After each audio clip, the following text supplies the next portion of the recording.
Good morning, and thank you for joining us. Russia's G8 partners have condemned Moscow's military buildup in Ukraine as the Russian President Vladimir Putin tightened his grip on the Ukrainian Black Sea peninsula of Crimea.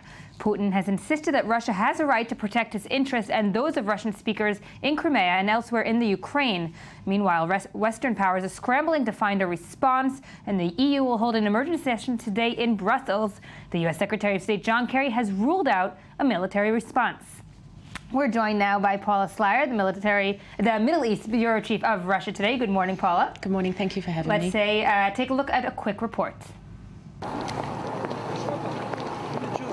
The Russian flag is raised above Crimea, while Russia's presence deepens in the area. According to Ukrainian authorities, 30 armored vehicles and 6,000 men have already been deployed. In Sevastopol, the Ukrainian Coast Guard has been besieged by 300 men claiming to be mandated by Russia. Armed with Kalashnikov rifles, they have already taken over several strategic sites in the peninsula, including Simferopol, Sevastopol, and Kirovsky airports. An inadequate Russian presence on the territory of the Crimea is nothing but a provocation, and Russia's attempt to make Ukraine react in the same forceful way have failed. The Russian-Crimean relations go back to the Soviet era, when Ukraine and Russia were unified. The Soviet Union established a major naval base in Sevastopol, an important strategic point leading to the Black Sea. In 1992, following the collapse of the USSR, the people of Crimea voted to stay in independent Ukraine after a stormy referendum. Nevertheless, Crimea remained with a Russian majority. Only 24% of the population is Ukrainian, and many of the residents still see themselves as faithful to Mother Russia. Why war? Here there are Crimeans. They speak Russian. We want to join Russia. That's why I don't see anything wrong here. The international community still finds it hard to cope with the latest developments. World leaders expressed their concern, but as it's proved before, the world can do very little to stop Russian aggression. What Russia is doing now in Ukraine violates the principles of the United Nations Charter. It threatens peace and security in Europe. Russia must stop its military activities and its threats. Russia is going to lose. The Russian people are going to lose.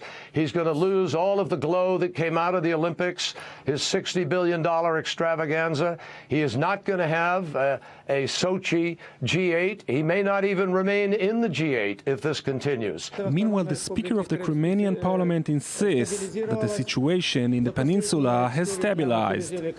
Whether or not this is truly the case, what once was a shadow war seems now to be coming to light. And we're going now live to Kiev to our I-24 News senior correspondent, Jacob Elon. Hi, Jacob. Good morning. Thanks for joining us. Hi, good morning. What's the latest that you're hearing on the street? What is the mood of the people in Maidan? And are they worried about Russian troops invading Crimea, a different part of the country completely?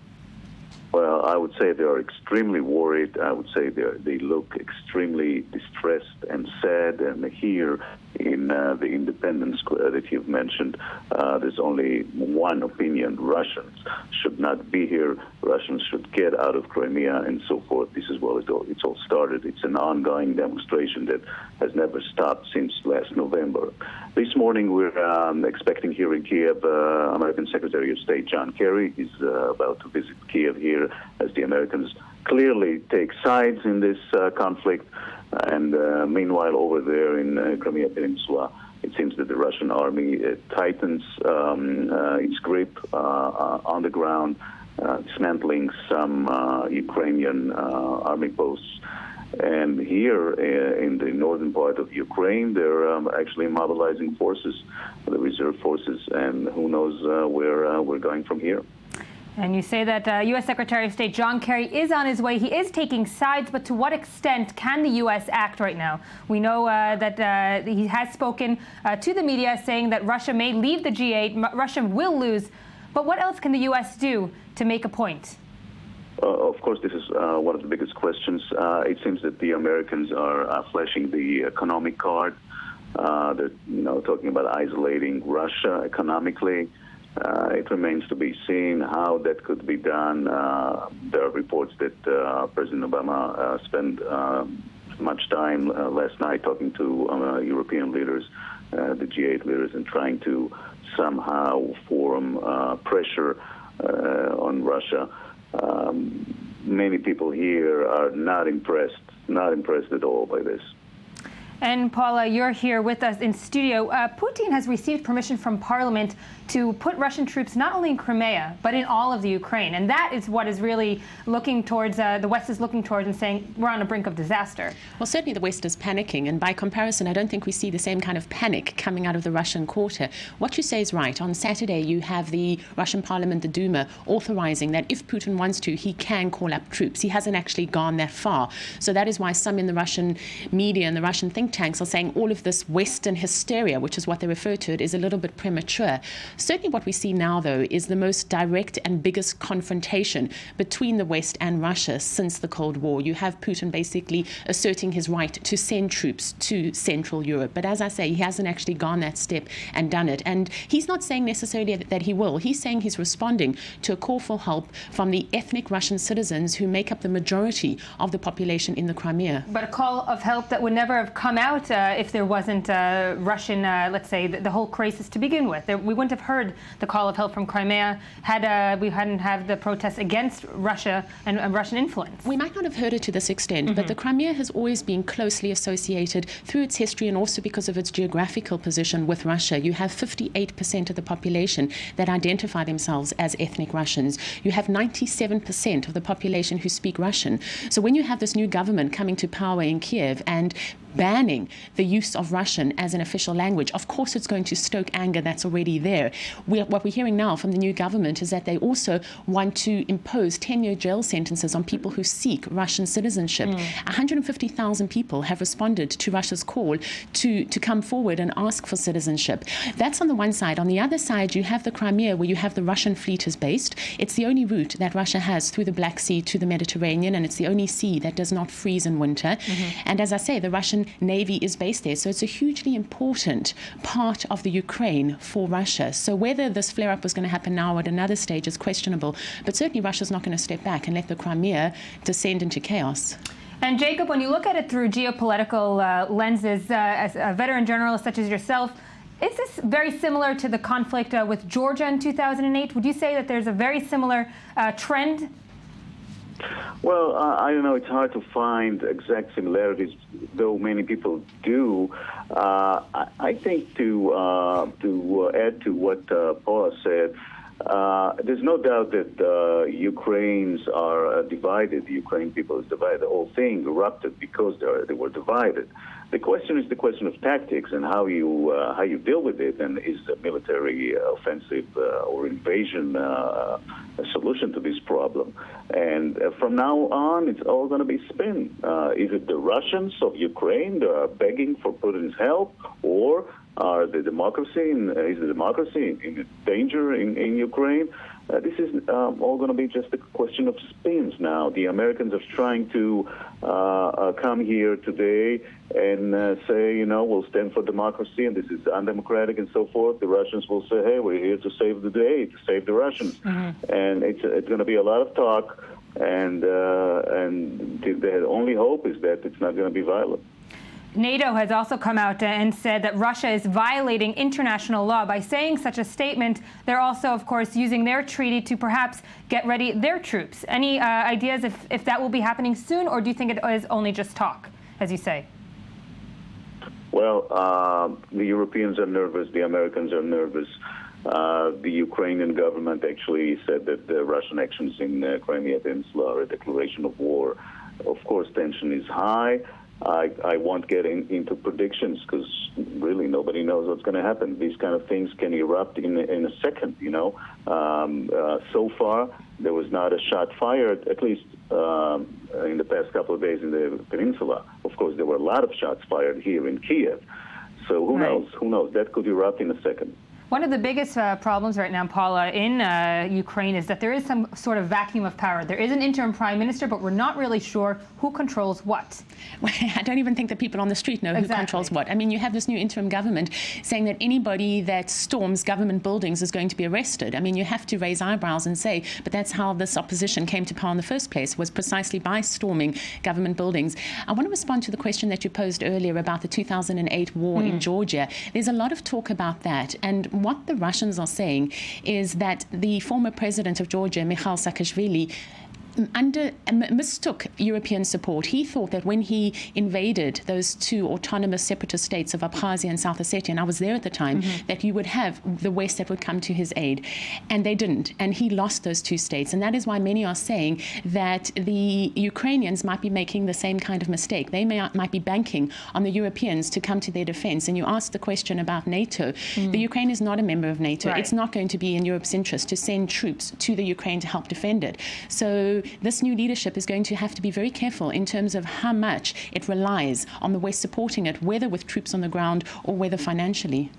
I'm going to just say thank you to Jacob Elon there in Kiev, our I-24 News senior correspondent. Thank you for joining us this morning. We'll be continuing to getting updates for you.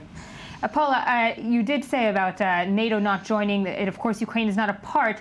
But instead of putting the blame on Ukraine, many will look at this conflict and say, look, the West again is giving promises and giving some lip service to the democracy and the fight of the people. But as you say, at the moment of truth, they do not deliver. This is the problem, and this is certainly the point of view from the Russian side. You have the U.S. Secretary of State, John Kerry, warning of consequences, saying that there mustn't be a provocation, that there mustn't be an excuse given as to why Russia will ultimately invade the Ukraine. I mean, that's kind of the underlying threats. But many will raise eyebrows at that and say, what about the double standards of the United States? What kind of excuse did the United States have to invade Iraq and other countries?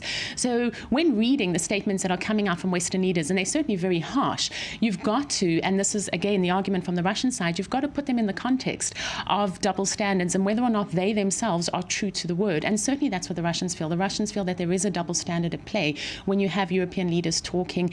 If we go back to the issue of money, I mean, the West is promising all this kind of money. You then have this new government that says, well, in the next 2 weeks, we're prepared to sign a treaty with the EU. Europe then backs away and says, hang on, let's wait until elections in May. So Europe is not so quick to put deeds to its words, and it's a little bit nervous of actually now having to make true the kind of commitments that it's come forward with. And of course, the U.S. has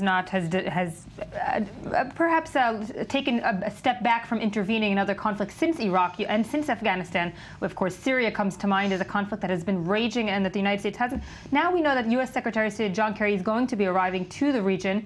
Besides diplomatic talks, will he, do you think, commit to any kind of sanctions, economic sanctions? I think it's very dangerous for the United States to actually make the decision that we're imposing sanctions now. We saw the same with Syria. We see Obama calling for action and then calling for sanctions and then moving away. And now the whole shift in Syria has turned to the chemical weapons destruction, and no one even talks about the sanctions that were supposed to happen in Syria. I think the U.S. Secretary of State is going to be coming up with a lot of rhetoric, but he's going to be very nervous to actually put something on the table that he's then going to have to adhere to that could ultimately see the United States even further embroiled in this internal conflict in the Ukraine.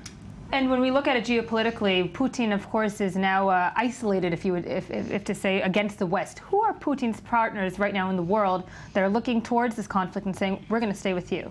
Well, certainly he has a lot of support. At least half the country of Ukraine supports him. Yeah. He's got his regular partners that support him. He's also got to send out a message. If we look at where we're sitting here in the Arab world, Putin won a lot of support with the whole Syria saga and with the Arab Spring. The feeling for brokering it. Well, for brokering it, and also because he didn't betray his friends. I mean, if you look at Egypt, there with Mubarak, the feeling in Egypt very much when I was there was that the United States turned against Mubarak. One moment he's their friend, the next moment he isn't. Putin comes forward as someone who doesn't betray his friends. And now the former president Yanukovych is reportedly inside Russia, and actually also so is Yulia Tymoshenko. Right. Those are the reports we're receiving. I don't know if they're true, but there is some kind of reports that she might be meeting with Putin, and there might be a push for her to become the next president, which is also interesting to watch because she represents the opposition, but certainly certainly if she's got this hand extended to Russia, she'll be someone that will be in the Russian camp as well.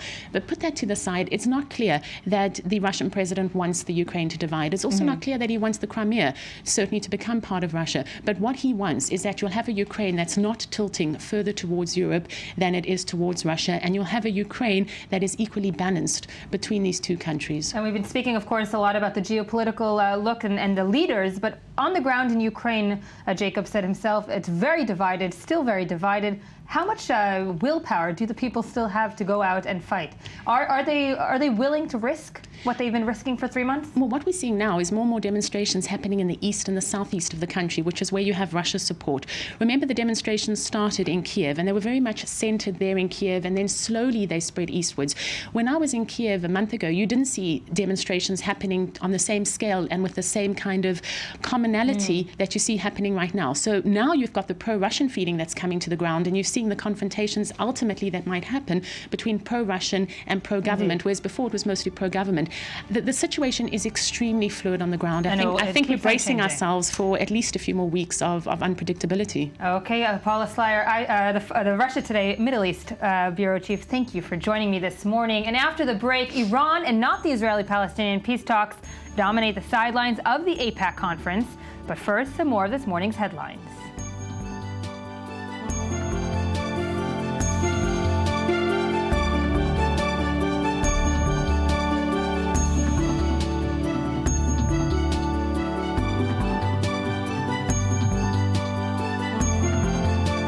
Let's say hello and good morning to our one and only Anthony Grant. Hi, this is John. Can you hear me? Okay, thank you so much. Can you hear me? In approximately 8 minutes, you will be live.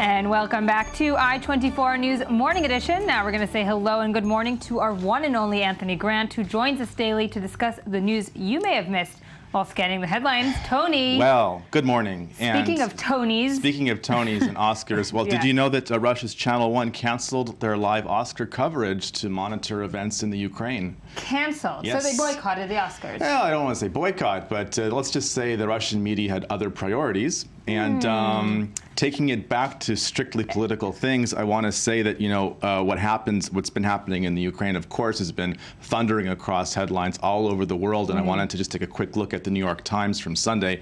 A screaming headline there. You don't see it too often in the Gray Lady. Kremlin deploys military to seize Crimea. This is obviously a global event of almost unprecedented proportion. Rebuff to Obama. Yes, in smaller type. Right from the start. Right from the start. Nice picture. Of course, a headline like that just goes to show the import of what's happening, and also some of the uncertainty. And the headline, echoed in the Wall Street Journal. The Prime Minister of the Ukraine saying Ukraine on the brink of disaster. That's what the journal was leading with yesterday, and today it's probably going to be a quite similar kind of headline. Around the world, Le Monde says Kiev accuses Moscow of declaring war. So this is ricocheting across the European press and, of course, and mostly Western British press, of course, because the Russian press is completely looking at it differently, and of course, saying that they're going to help the people of Crimea who are Russian-speaking, Russian descent, and so forth, and they feel that they're helping the people that are right. That's true. And one thing that when you do see a huge headline like that in the New York Times, it does obscure a bit of the fact that Russia, in a sense, in the military sense, never really fully left Crimea because of the Russian Black Fleet. That was the Soviet Black Fleet. That there was always this tit for tat going back and forth between Ukraine and Russia of how much jurisdiction each country had over certain aspects of that. So it's not like Russia invades Afghanistan, that kind of thing. I mean, Russia in the Crimea, it's murky. So it is, but Putin got permission to invade all of Ukraine from the Russian parliament, not just Crimea, and that's, I think, is the big red alert around the world. Right. It's not just a part of Ukraine. He got permission to invade all of Ukraine, if should he decide to do so. And of course, one man's permission election is another's, I don't know, je ne sais quoi.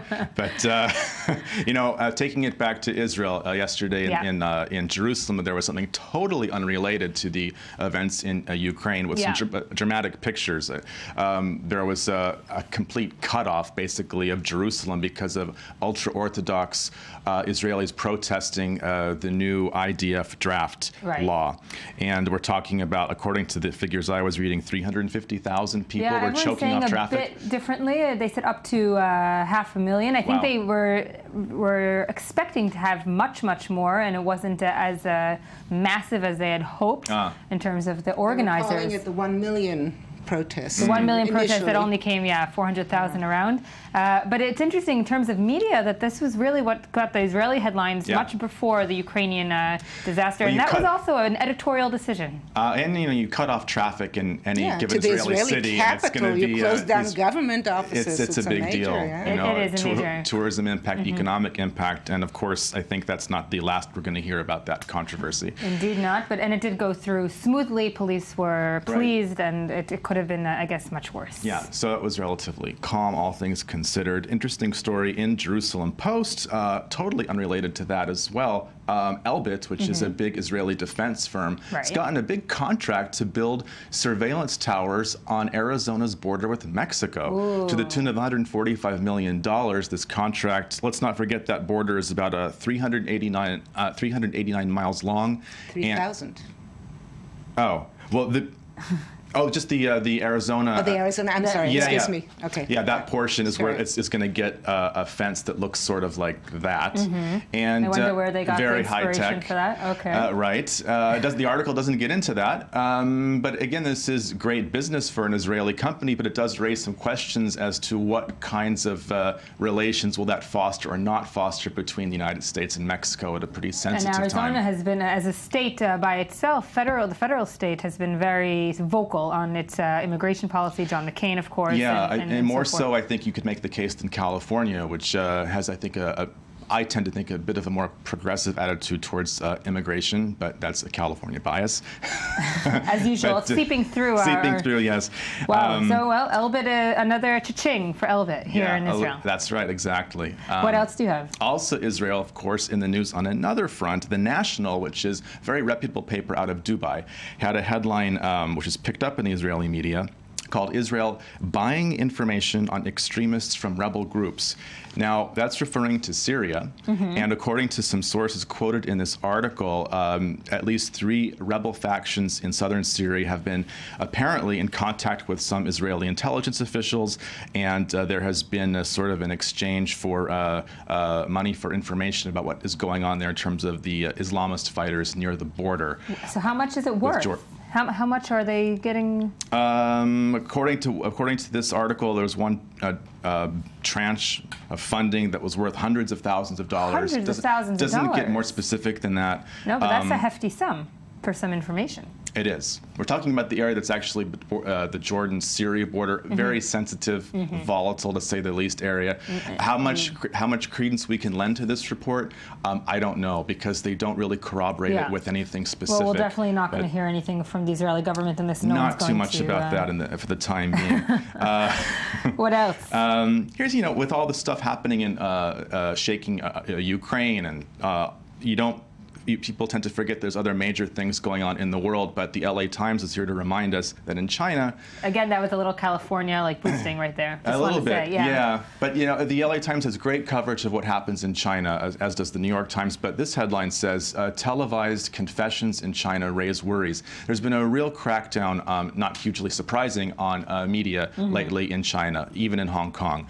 And what's happening now, according to this article, is that China's state-run TV is running confessions of people for various crimes before they've even been convicted of the crime, kind of as a way of public shaming, and it plays into the hands of local politicians that are trying to basically maybe exact petty revenge or to advance their own agendas, and it's happening all across all sectors of Chinese society, according to this article. And they're, of course, forced to do this, and we don't know what the penalty for not doing this is. Right. Yeah, sometimes that's the great unknown, but probably not good if people resist that order from the propaganda office to do their confession on the air. So it's very troublesome in terms of media Last but freedom. not least, The Telegraph of UK reports that if you live near an airport, you could be raising your risk of a stroke.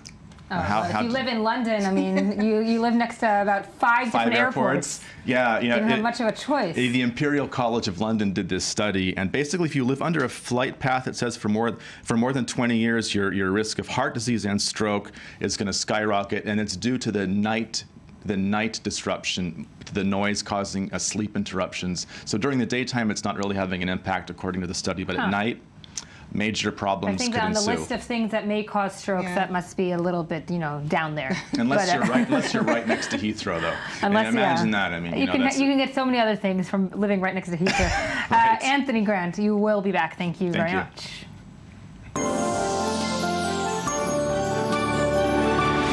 And on to our next topic. Israel's most active supporters have descended on Washington this weekend for the annual policy conference of AIPAC, the largest pro-Israel lobby in the United States. The conference, which began last night, is due to run through Tuesday, has become a Washington ritual. But this year, as President Barack Obama pushes forward on both an Israeli-Palestinian peace process and negotiations over Iran, divisions among American Jewry and pro-Israel supporters seem more defined than ever. To try and make sense of it all, we're joined in studio by I-24 News senior editor Ruti Sinai. Good morning, Ruti. Good morning, yeah.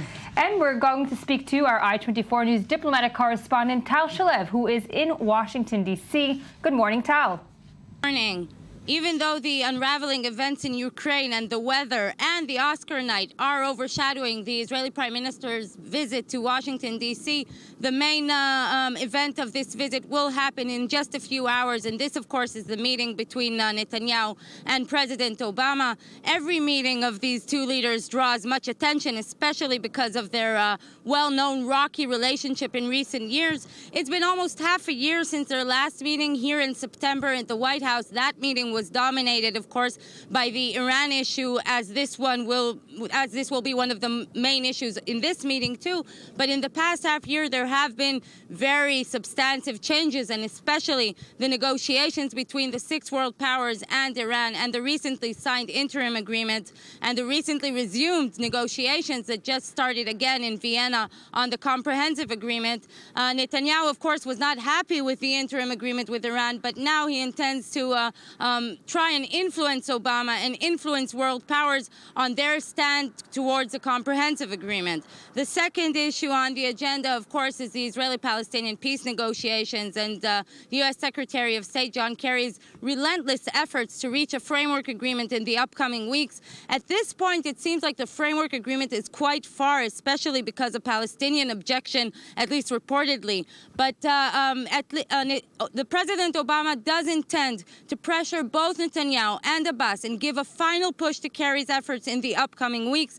Today, he'll be meeting Netanyahu. In 2 weeks' time, he'll be meeting Abbas here in the White House. And this will be the topic. He's trying to pressure the two leaders to move forward and get the framework agreement done. At this point, we're hearing from both sides, both the American officials and Israeli officials. They're not very optimistic, but nevertheless, Obama intends to pressure both of them. Back to you. And thank you, Tal Shalev, there in Washington. We're also joined from Washington by journalist Jonathan Cates. Good morning, Jonathan. Good morning for us. Good evening for you. Good morning. How are you? I'm okay. AIPAC conference has gone on its way. And this year, what's going to be dominating, or so it seems from where we're sitting, is Iran and not really the Israeli-Palestinian peace talks. Exactly. Right now, there's some disarray, Republicans would think, within AIPAC that they're kind of just rubbing their heads about. They're really frustrated that AIPAC isn't taking a stronger stance towards the administration than they are. And AIPAC's chairman today, Kassan, had stated that this is about bipartisanship. It always has been with AIPAC, and that's what they're looking forward to. But with mid-year elections just around the corner, with the Democrats and Republicans, both sides have their own agendas, so to speak, with AIPAC, and trying to show that they're not only the strongest supporters of Israel over the other party, but that for the Republicans, the administration has been lax and not doing enough, and for the Democrats, that they are doing the right thing and they need the nation to understand that. And Ruti, as I said in my opening, this AIPAC is a Washington ritual, and everyone who is everyone about American Jewry and, of course, Israel supporters come. But this year, it does seem more divided. Is it about Iran? Is it about other things? Let me know. I think, AIPAC not only has this annual ritual, but it really has an almost mythological kind of image in Washington and in general. And I think this is not its heyday. There've been a couple of more or less fiascos for AIPAC in the past year.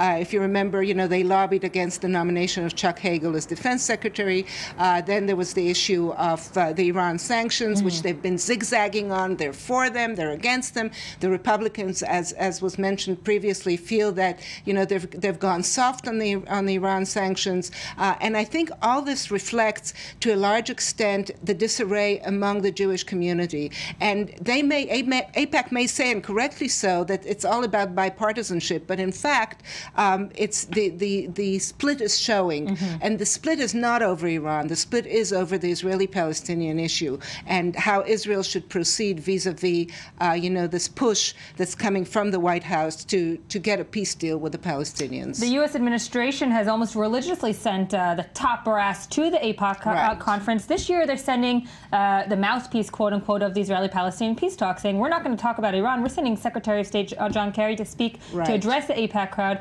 not President Obama and definitely not Biden, as in the past. Right. Well, that's exactly. The United States, the administration keeps trying to get, to yank Netanyahu back to this issue, which is the most, in terms of the U.S., the most burning issue. And Netanyahu, aided by AIPAC, keeps wanting to, kind of steer away and talk about Iran. He feels much more comfortable with that. He's got much fewer, there's no domestic opposition on the Iran issue, whereas he does certainly on the Israeli-Palestinian issue. Indeed. Jonathan, Jeffrey Goldberg spoke with, the journalist Jeffrey Goldberg spoke with President Obama. President Obama told him that his message to Netanyahu is time is running out. If not you, then who? These are, of course, as I spoke with Ruti, swinging the debate over to the Israeli-Palestinian peace talks. Will that seep in back to the conference now that we know, of course, that Obama and Netanyahu are due to meet today? Well, it definitely can't be evaded. I think that while the certain parties want to have the issues on the nuclear deal with Iran, they are interrelated. In all candor,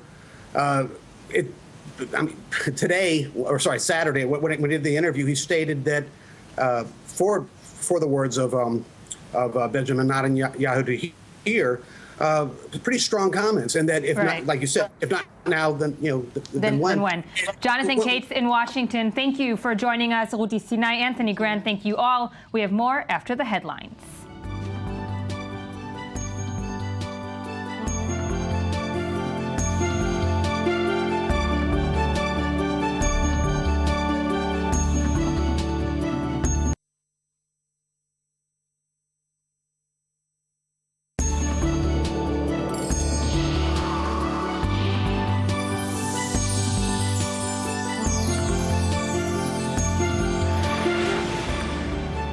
Welcome back to I-24 News Morning Edition. We're going now to our next topic. Chinese police said that they were still hunting 5 of the assailants who hacked to death at least 29 people at a train station in southwestern Kunming, an attack the government has blamed on Xinjiang separatists. We're joined by Channel 2 Foreign Affairs senior correspondent Asaf Yechezkeli. Good morning, Asaf. Good morning.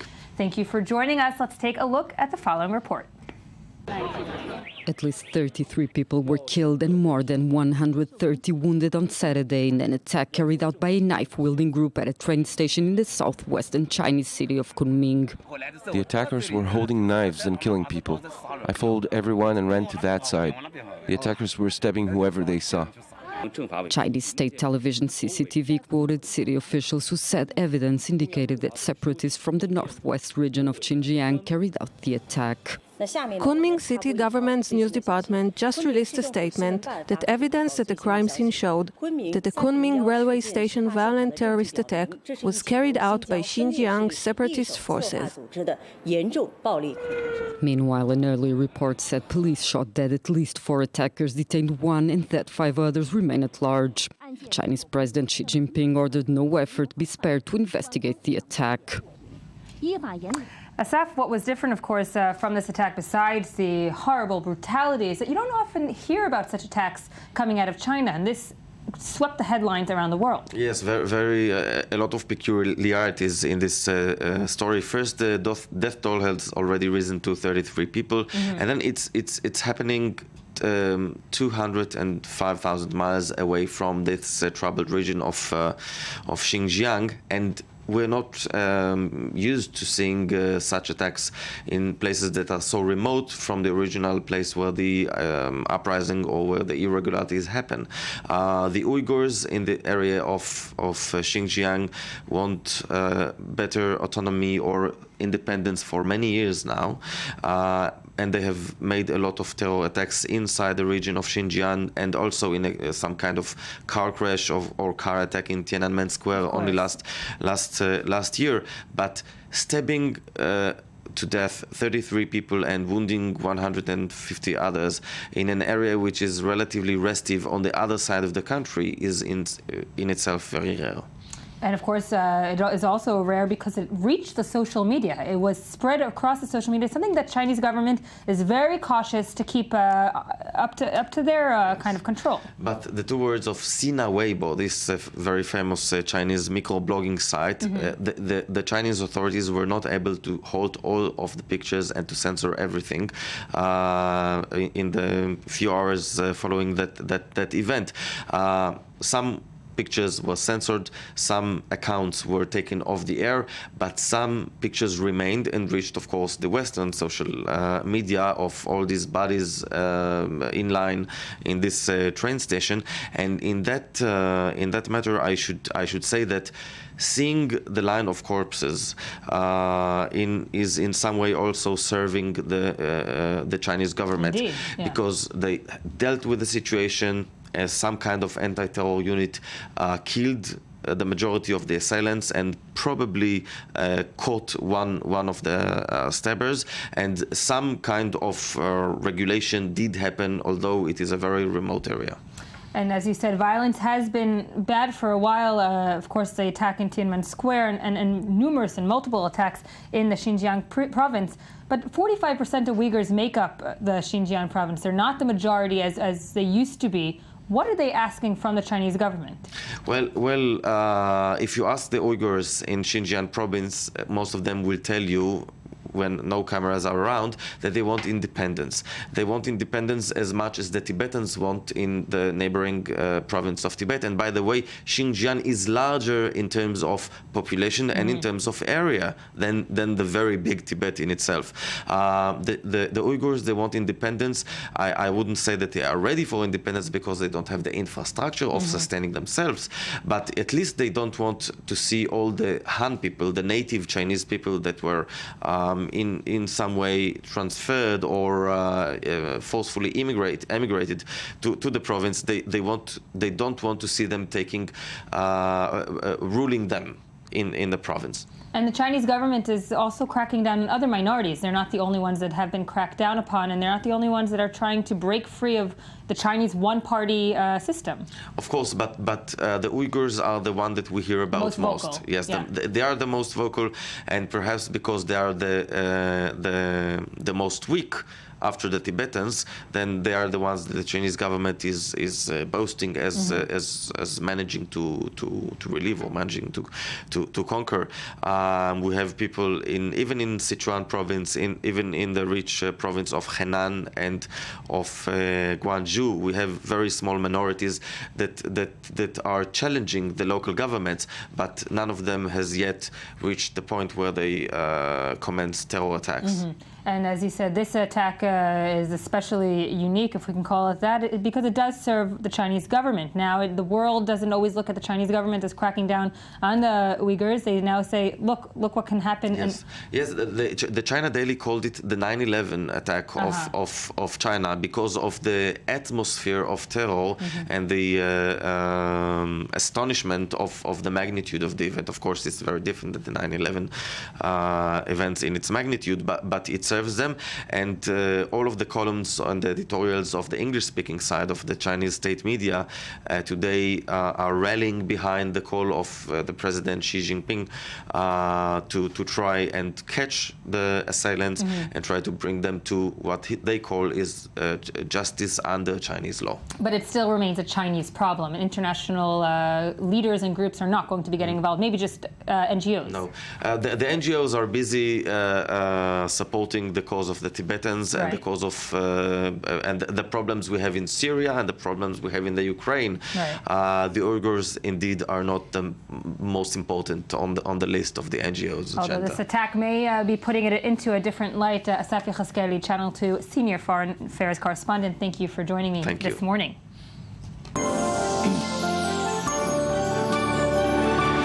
And we get to say hello and good morning again to the one and only Anthony Grant, who's here with What's Hot on the Web. There's something so hot right now on the web. So hot. Sizzling. And if you haven't seen it, then you're not part of the 2.2 million people that retweeted it. Well, then maybe you'll see it now, because we're talking about Ellen DeGeneres, of course, the one and only who shot this amazing selfie at the Oscars. I guess it's on the red carpet or on the stage. I'm not sure where, but it's in the Oscars arena vicinity. And look who's in that photo. Yeah, I mean, could I have just been there? I think that's like everyone looking and saying that is a good group of good-looking people. Who's in there? Jennifer Lawrence? Is that her in the red? Jennifer Lawrence, and we see Meryl Streep and Kevin Spacey back there and Brad Pitt. Right, there's Meryl. Yeah. There's Meryl. Wow, and who's the one with the hair? Is that Cameron?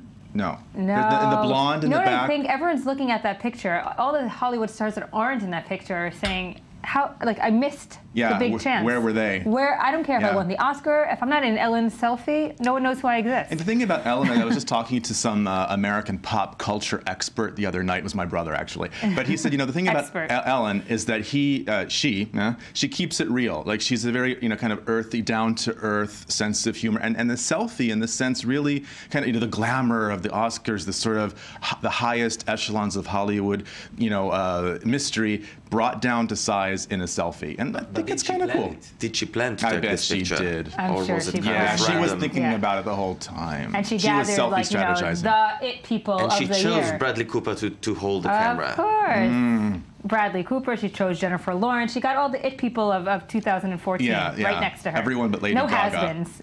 No. Just the two Bs. Exactly. The Is's and the two Bs. Yeah. What else do you have? That's cool to see. Well, of course, Oscars, I think last night were, vying for global media attention with the Ukraine crisis, and that brought Sarah Palin into the mix. Who talking about has-beens, what does she have to say or about has-beens or two Bs. We never know in American politics. I'm sorry, you never know. I apologize, former governor. Yeah, former governor. She says that in a way she totally predicted the Ukraine situation. She said she could have seen it from Alaska. I am lost for words. Yeah, well, most of us are. It's hilarious. Actually, I must say that if you hear this quote from her on camera from that debate 4 years ago, she does say it. She says after Georgia, next he will be invading Ukraine. Well, this is This is just the thing. I mean, she's a foreign policy pundit. Maybe I mean, in her own, as Ellen is earthy in a Hollywood way, Sarah Palin is earthy in a political way, and sometimes her remarks are, let's just say, are not entirely inaccurate. Of course, it was a pot shot at Obama, and but the thing is, now the social media are picking up on what she said, as Asaf rightly pointed out, and it's kind of funny, it's kind of weird. It is kind of weird, but it is, you know what, fine. Maybe she does have foreign policy insight that the Democrats have long lost. Well, and she's not shy about reminding people that she's not had made those comments. And I wonder if the Republican Party is going to value those comments or keep their distance. Who knows? We'll but Alaska, they've been good about keeping their distance so far. So let's see if that helps her in any way. Well, speaking of Hollywood, there was a sad thing that happened in the world of Hollywood. Yes, I could say Hollywood, via France yesterday. Alain Resnais, the very famous French New Wave film director, passed away at the age of 91. And of course, he's mostly known, I think, outside of France for Hiroshima Mon Amour. Right. And of course, in France, one of his most famous ones, too, 1959, a film based on Marguerite Duras' novel, a wonderful film that many film students, of course, know it by heart, and widely mourned in the Hollywood creative community. A loss, and of course Yes. in France as well. In France, of course. New York Daily News had something interesting. They put a picture online of Bill Clinton posing with two hookers. What? Yeah. Stop it. Leave Bill alone. No. I mean, we went through Elizabeth Hurley. We went through so many. Prostitutes is the classier word. Now, Barbie Girl and Ava Adora are actually two sex workers from the Moonlight Bunny Ranch brothel in Mound House, Nevada, and they were at a charity. Stop it. Yeah, this is the headline. They were at a charity ball in Los Angeles, and Yeah. Clinton is never camera shy. No. And actually, these working girls were invited guests of Dennis Hoff, who was the guy who was the head guy of the brothel, made famous in HBO series Cat House. Oh, and so it all goes back to it Hollywood. only makes sense that Clinton was there, Yeah. networking. No with these- relation, just a photographic relation there with the two. we need to girls. call his PR team. I think something's a bit off. I think Bill Clinton invented PR. Yeah. I think it's an Poor incredible Hillary. guy. Poor Yeah. Hillary. And I haven't had a chance to analyze who brought who to the Oscars yet. So, But you will be doing that for us. Hopefully, Yeah. E! Online summoned dates of Oscars past, and that whole subcategory of what happens at the Oscars that isn't actually related to the Oscars, and of course that famous picture of Michael Jackson and Madonna, and I forget what year that was. I think it was the year of Dick Tracy, I think, but I'm not sure. Way back when, yeah. Everyone but on looks E! a little Online, bit younger. yeah, Just a bit. just a bit, and And alive, some of them. Yeah. Yeah, but a photo like that, it's timeless, and they have a whole slideshow of like when Angelina Jolie was with her brother and they kissed, and it was a whole scandal. yeah. And I'm not sure, who did Jennifer Lawrence bring to the Oscars? Do we know? Jennifer Lawrence. I think she was like 19 last time she came. Last year she was 22. No, I mean last night. Oh, last night. All right, Not too sure. We'll ask Ellen. Check Ellen on E! knows. Online. Ellen knows. Yeah, well. Or we'll find out. I'll investigate, because it's always Staying with the Oscars. and who wore what. And, Yeah. Oh, we'll do that too. Yeah. Do I have time for Joan Rivers? Yeah. Okay. Always have time for Joan Rivers. Joan Rivers. People thought that someone threw a cake in her face the other night when this picture surfaced. Now, I thought that actually that someone had gotten tired of her fashion police craziness and threw the cake at her. But this website, Rumor Fix, says no. It was actually part of a publicity stunt at the Four Seasons Hotel in Beverly Hills. You don't think Joan Rivers would ever allow paparazzi to catch her? These days, you never know. She did not get to the Oscars looking Wearing like cakes. this. It's not Oscar related. It was. Okay. She cleaned up before. That was Miss Piggy related. Miss Piggy is promoting a new line of Moi by Miss Piggy shopping for QVC, and Joan Rivers was in on the act to promote it on a video on YouTube. She got paid a stash for getting cake on her face. A few for her piggy bank, whatever. Yes. And the cake was involved as well. But she wears it in style. She does. She does. And also the Oscars have overshadowed the great debate raging about Beyonce. I'm missing this debate. What is it? And once Oscar stuff dies down, it will come back into the fore. Beyonce, is she out Miley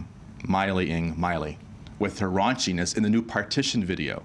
So now, meaning like Miley set a new standard, and now of everyone raunchiness, has and now raunchiness. Beyonce seems to be upping the ante. We don't have a video clip, and there's another picture maybe out there that maybe we can see. That's the tasteful one. Oh. But It's pretty tasteful, the Anthony. backstory What's is wrong with Beyonce, that? I think it was last year, she went to the Crazy Horse Saloon, which is a very upscale strip club in Paris. Right. And she was very impressed by the antics. So she decided to sort of imitate those in her video. And for the American public, it's pretty racy. I mean, you can see the video on YouTube or whatever. But people are saying, is she taking it too far? Oh, leave Beyonce alone. I knew you were going to say that. Really, come on. She has to get up to par with everyone else. Is it too much? Miley can do it. Britney can do it. She's a married woman. So what? Should she be You're from tamping it down? California, you said. Where's this Southern conservativeness? California. So come on. I got my conservative streak. I'm wearing a tie. Yeah, simmer it down. I don't like it. Anthony Grand, thank you for joining us. And Safi Khaskari, thank you again for joining us. And after the break, we're going to continue to speak about the Oscars, everything you need to know about last night's awards. But first, some more of this morning's headlines.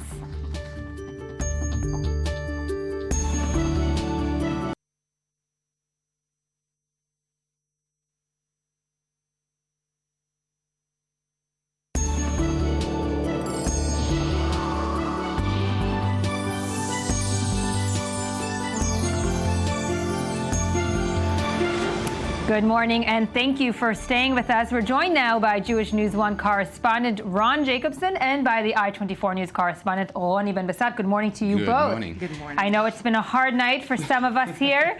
You have all the details, of course, about the winners and the losers, and Roni, you will have all the details about who wore what.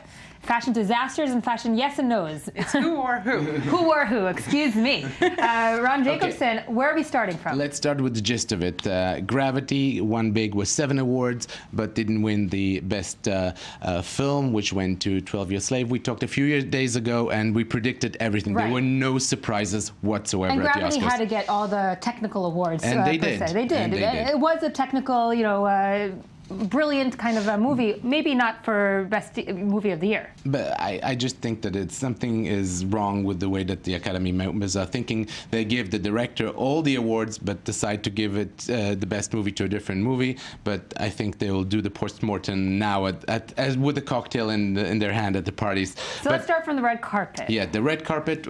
What was interesting this year was that, first of all, mermaids. My daughter would love it. Everybody came as a mermaid, and the guys, here we see Matthew McConaughey, a lot of guys came in white. So that was the big thing that happened at the fashion statement of it. Even though it was a rainy kind of wintry day. Well, until the last moment, they didn't know if they're not going to have to, put something on top of the red carpet. It was covered with nylon the whole last 3 days because it was raining crazy in LA all the time. Right, white wouldn't be the color of choice for a rainy day, but I guess they pulled it off. Yeah. Matthew McConaughey can pull it off. Actually, the red carpet was wet. Some of the actresses wearing long gowns complained about having we're sorry. Yeah, the rims of their dresses, they got wet. Horrible. I mean, we'll talk with the weather gods and have them fix that. And then let's talk about the winners and what happened on stage. So the best speech of the night was Jared Leto's, who won for Best Supporting Actor for Dallas Buyers Club. It was fairly in the beginning of the show.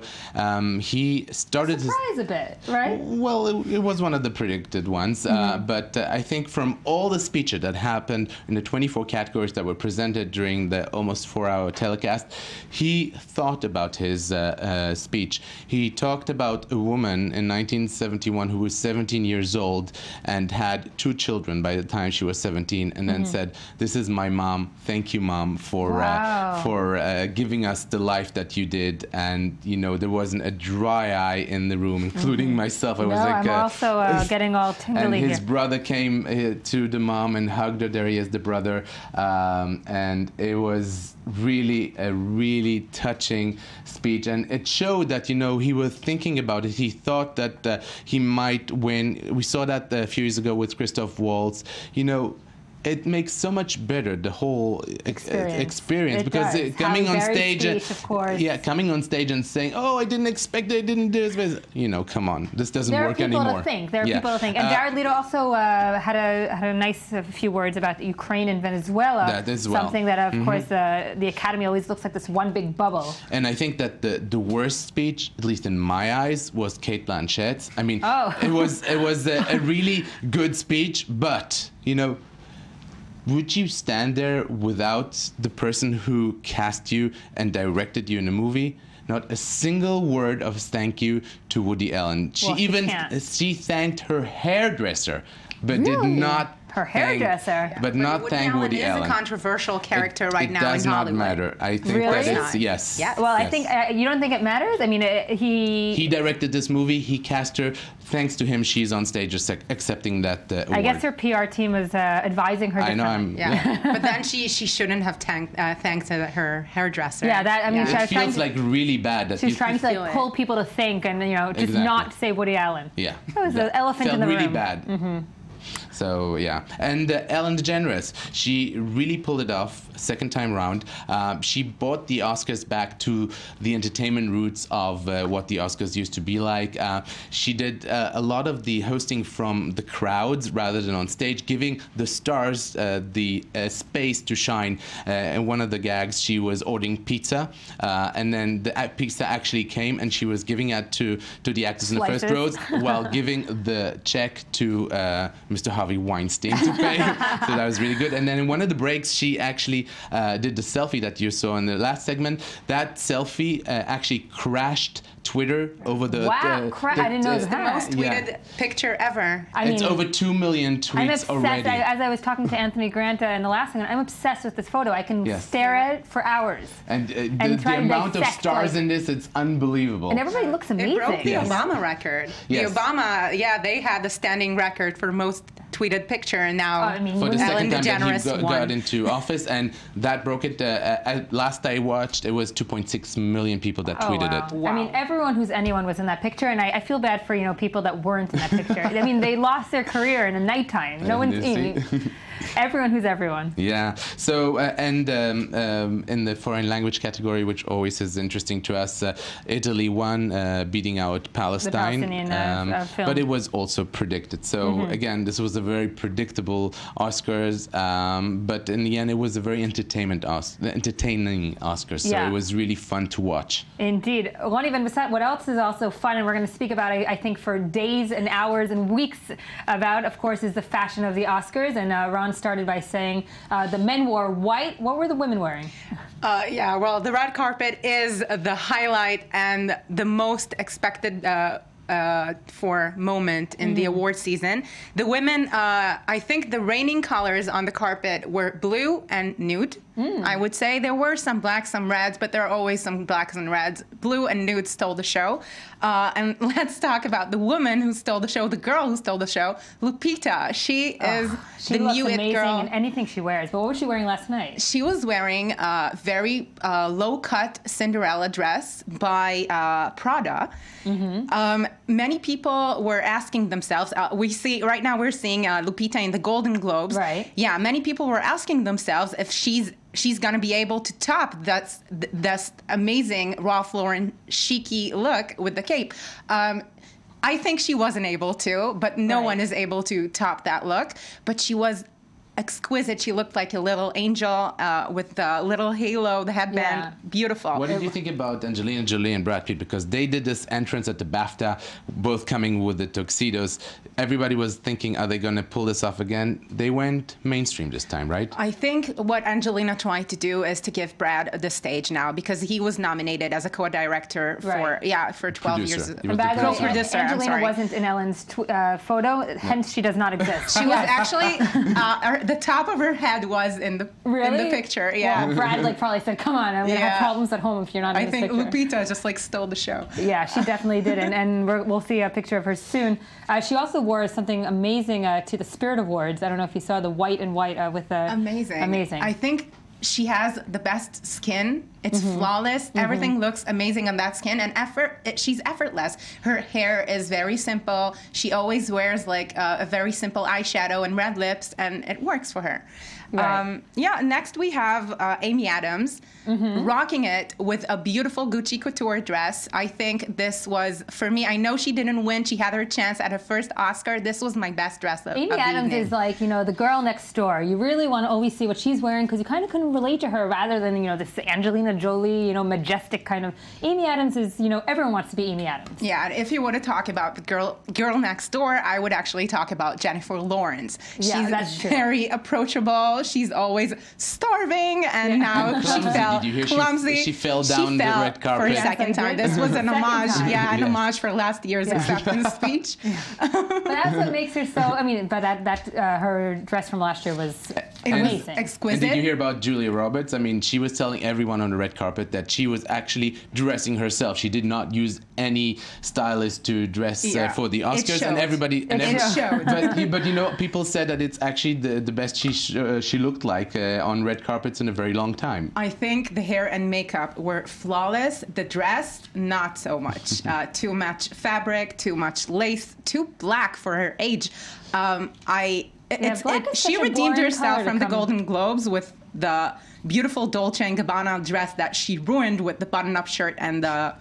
What was this belt? It was a big fashion no-no. What does it matter if you have a stylist or not? You take a stylist if you can do you can afford it. You can afford it. Yeah, all eyes are on you. Once a year, you should afford it.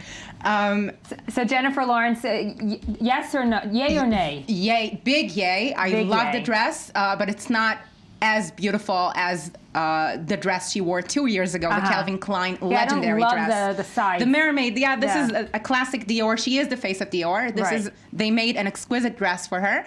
And the jewelry is very interesting, yes, of course, as well. If you want to talk about the red dress, I have a very interesting fact. Yes. There is a thing called the curse of the red dress in the Oscars. No woman have ever won while wearing a red dress. Really? Never. And 2 years ago, she haven't won. She didn't win. Last year, she wasn't wearing red. She won. This year, again, red. Well, Jennifer Lawrence has a long career. She can implement those wise words here from Ronnie Ben Bassat. Yeah. Don't wear red next year. I don't like red dresses anyway. I like the nudes. Anyone who was wearing nude? Oh, wow. Kate Blanchett, she rocked it with an amazing dress. And she won. There you go. She won. She was wearing nude. It was very age appropriate, even though she's a bit ageless. I know that she's 44, but she's ageless, the woman. She looks stunning. Beautiful. I mean, you get to pull that kind of thing off. Yeah. Everything sheer, just covering, with some here and there studs and. But I would lose amazing. the earrings, I have to say. Too they're too distracting. What do you think about the Hollywood legends? We had Bette Midler and Liza Minnelli this time round. Liza Minnelli is actually on my worst dress list. I'm so sorry to do this to my icon Liza, but if you want to talk like best dressed for older women, Bette Midler, she did it well. Liza Minnelli. Oh, there, we're seeing her now. Oh my God, she looked like this. This is too blue to be true.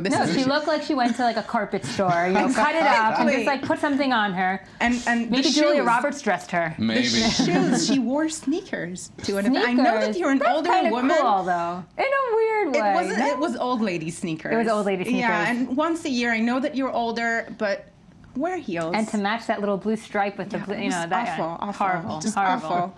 Another worst dressed nominee is Anna Kendrick, for sure. Oh, I know, why? yeah. It didn't work for her. She was trying a new look, and it was black, it was too dark, and it was see-through in the middle. It was just too all over the place, too much. Anna Kendrick is, we expect more from her usually. I know, and she usually wears like beautiful light colors, and she looks so amazing. This time she tried something else with the black. It just, maybe next time will work for her. Yeah, maybe black is kind of tough to pull off. You need to have, I don't know, maybe different makeup, different jewelry to really like make the black stand out. Exactly, and another worst dress is for sure Anne Hathaway. I have to say, She's not that great in dressing. I have to say, this is not the first time we've talked about Anne Hathaway getting on the worst dress. She's had some bold choices. This was, I think on the red carpet it looked better. She looked a bit gladiator-y, but when she presented the award to Jared Leto, you could see that the reflection from the rhinestones was too distracting. I would have chosen something else as a presenter. A lot of the young actors in particular are under a lot of scrutiny to show up and make a specific look that will make them, You see Anne Hathaway, I'm just going to interrupt for a second. You saw the reflection. Yeah, that is weird. Yeah, you can see the flash in the dress. It looks robotic, like she's about to take off to space or something. And this woman, she has flawless skin. She has beautiful pixie cut hair. She could have done better. She could have done better. Who made that dress?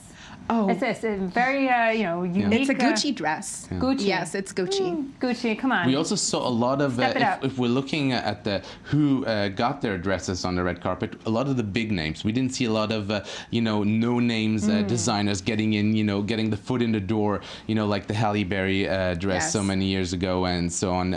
Again, just the big names got in, and as they say, it's the Oscars red carpet is the biggest and most lucrative fashion show because the next day everybody wants to buy those dresses. Everybody played it safe this year. And there's some dresses are wearable. Some are completely, you never look at it again. But the Jennifer Lawrence dress, for instance, it's very something that you can wear. Also Lupita's dress, of very course, wearable. Very wearable. Even though there's a big the plunging neckline, but I think Lupita can work it out. And I want to talk a bit about Jared Leto because oh my God, this look, I love the white on him. I love the hair. I want to say that anyone else would have looked like a Cabana boy. Yeah. Jared Leto made it work. I don't know why. And he's blast from the past. He's making it work. I like that tuxedo pants with a stripe down the side. Yes. It's very the black and the white. It's classy. Exactly. And classy in a most unclassy way. It's like very. With the long hair, his hair looks pretty good. Yes. I think he washed it. Yes, he looked better, I think. It looks like it's been washed. Yes. He looked better than he looked in the And Matthew in the McConaughey, movie. when he was getting his award at the Spirit Awards, he was wearing this like metallic brown something. I said, that was. I hope he's not going to do it this time, and he pulled it off. Yeah, the vest, the black vest under the white jacket, that was very respectable and nice. And also, he didn't play it safe. The year of the white for men. I think that they played. They were in sync. You know, both of course they were. Matthew and Jared, Yeah. both men from the Dallas Buyers Club, who we are supposed to win and won. Both of them in white. Right. You know, they kind of stood out when they went down the red carpet. It was a very Dallas look. All that was missing was a big hat, like a white, big white hat. Anything about Leo DiCaprio? I mean, he didn't win again this Yes, year. he No was one's really snubbed. talking about him. Poor guy. He was snubbed the fourth time, but he's still not the most snubbed actor in history of the Right. Oscars. That was Peter O'Toole, who was nominated 8 times. Oh. And after he didn't win the 8th time, they decided to give him an honorary Oscar. There you go. Ron Jacobson, thank you for joining us. Roni Ben-Bassat, your wisdom, it is to my ears. Thank you for joining me again this morning. We're going to be back here tomorrow. You can find us on Facebook and on Twitter. And watch us all the time on our website, i24news.tv. We'll see you tomorrow.